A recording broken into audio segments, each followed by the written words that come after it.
Congolaises, Congolais, mes très chers compatriotes,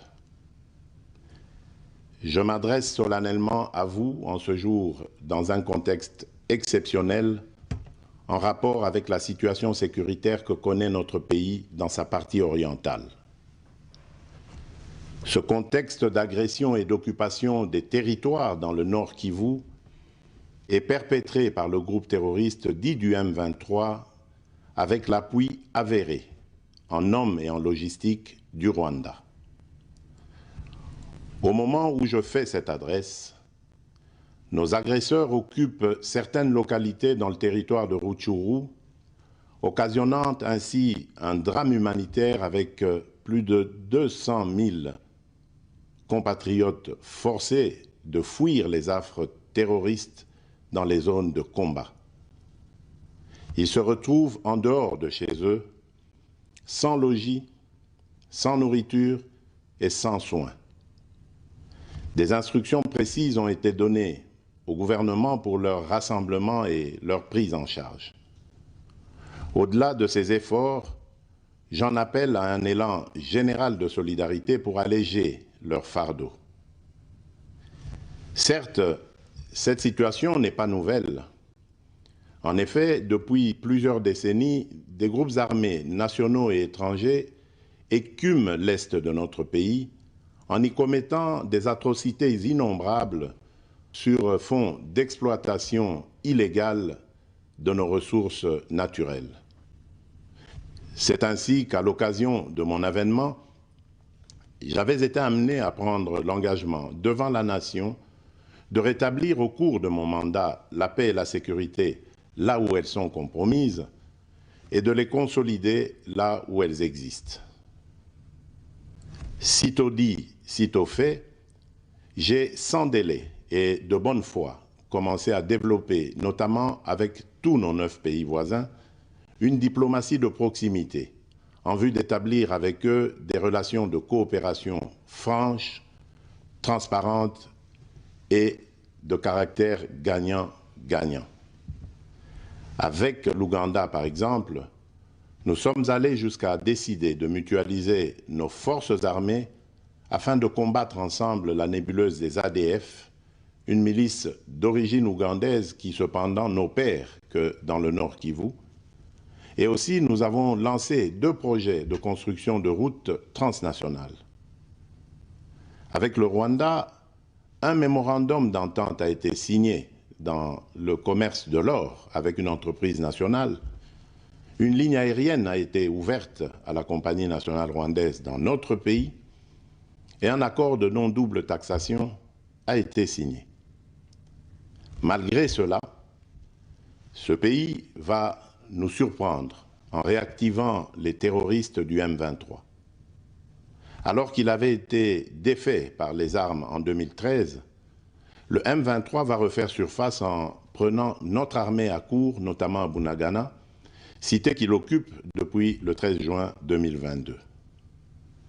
En effet, sous la fallacieuse accusation de soutien des FARDC au FDLR, le Rwanda a en réalité des velléités expansionnistes, avec comme intérêt principal l'appropriation de nos minerais, et pour ce faire, il s'active à déstabiliser l'Est du Congo pour créer une zone de non-droit en vue d'assouvir ses appétits criminels. Pour faire face à cette situation, 2 options s'offraient à nous, la diplomatie ou la guerre. J'ai résolu de privilégier la première option, quitte à en venir à la seconde, faute de résultats. L'option diplomatique a donc été mise en œuvre. C'est ici l'occasion pour nous de rappeler que notre attachement à la recherche de la paix par des voies pacifiques n'est aucunement un signe de faiblesse, moins encore un aveu d'une incapacité de notre pays à s'inscrire dans une logique de guerre totale contre tous ceux qui continuent à abuser de notre patience, mais plutôt une expression de notre culture de paix et de notre identité légendaire de peuple hospitalier. C'est ainsi que dès le 20 juin 2022, j'ai pris part aux travaux du 3e conclave des chefs d'État membres de la Communauté d'Afrique de l'Est à Nairobi, au Kenya, qui avait comme agenda l'examen de la situation sécuritaire dans l'Est de notre pays.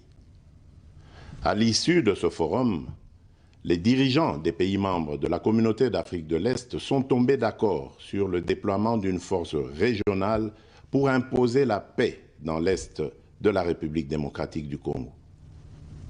Le sommet a appelé à une cessation immédiate de toutes les hostilités à l'Est de notre pays et a demandé à tous les groupes armés, tant étrangers que locaux, à déposer les armes immédiatement et sans condition et à s'engager dans le processus politique.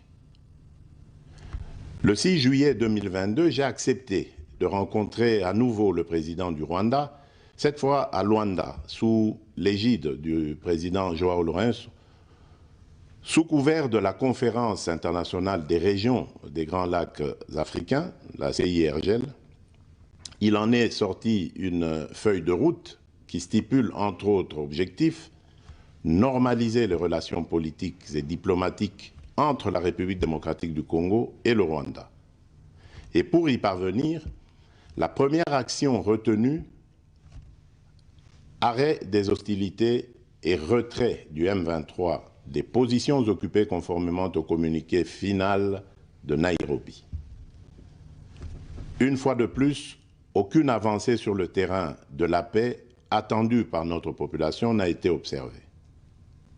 La dernière activité diplomatique en date a été la rencontre avec le président Paul Kagame autour du président français Emmanuel Macron et à l'initiative de ce dernier, en marge de l'Assemblée générale des Nations unies à New York. Ici également, pour l'essentiel, il a été acté le principe d'un cessez-le-feu immédiat et du retrait inconditionnel du M23 des positions qu'il occupe. Toujours sans résultat tangible sur le terrain.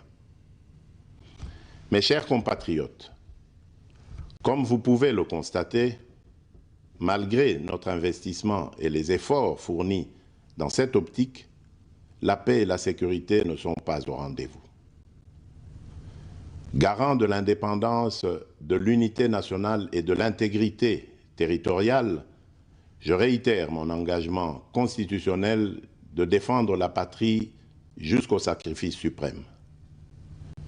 Mes très chers compatriotes, ne doutons jamais qu'ensemble réfléchis et engagés, nous puissions changer le monde. À vous, nos vaillants soldats, vous qui avez pris l'engagement de servir sous le drapeau, je vous invite ici au sens élevé du patriotisme en ce temps particulièrement exceptionnel de notre histoire, de défendre notre pays, de protéger l'intégrité de son territoire et d'assurer la sécurité des Congolaises et des Congolais contre toute agression ou attaque d'où qu'elle vienne.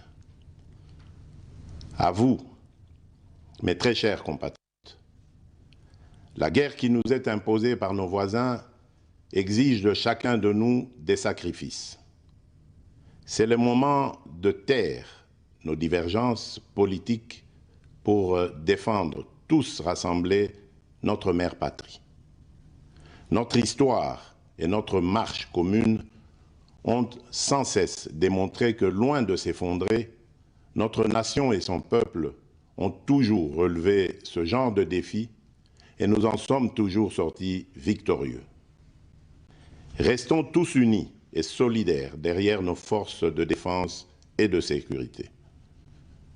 La situation actuelle, loin de nous affecter, n'est qu'une épreuve de plus que nous allons surmonter pour raffermir davantage notre unité. Au-delà de tout clivage politique, idéologique, religieux et tribal, la défense de la mère patrie est le seul objectif qui doit nous unir en ce moment. Le pays nous appelle. La nation a besoin de l'engagement de toutes ses filles et de tous ses fils. Je vous appelle à ne pas céder aux propos xénophobes et autres discours de haine ou de stigmatisation des communautés rwandophones, dont l'asservisseur se sert pour faire du chantage et de la manipulation. Tout acte allant dans ce sens sera sévèrement puni. En réponse à la forte demande de la jeunesse, j'invite celle-ci à s'organiser en groupe de vigilance en vue d'appuyer et d'accompagner et de soutenir nos forces armées, nos forces de défense dans l'accomplissement de leur noble mission. C'est ici l'occasion de mettre en garde tous les traîtres civils ou militaires et autres brebis galeuses qui servent les intérêts de l'ennemi. Ils seront exposés à la rigueur de la loi en ayant le juste châtiment que mérite ce genre de comportement.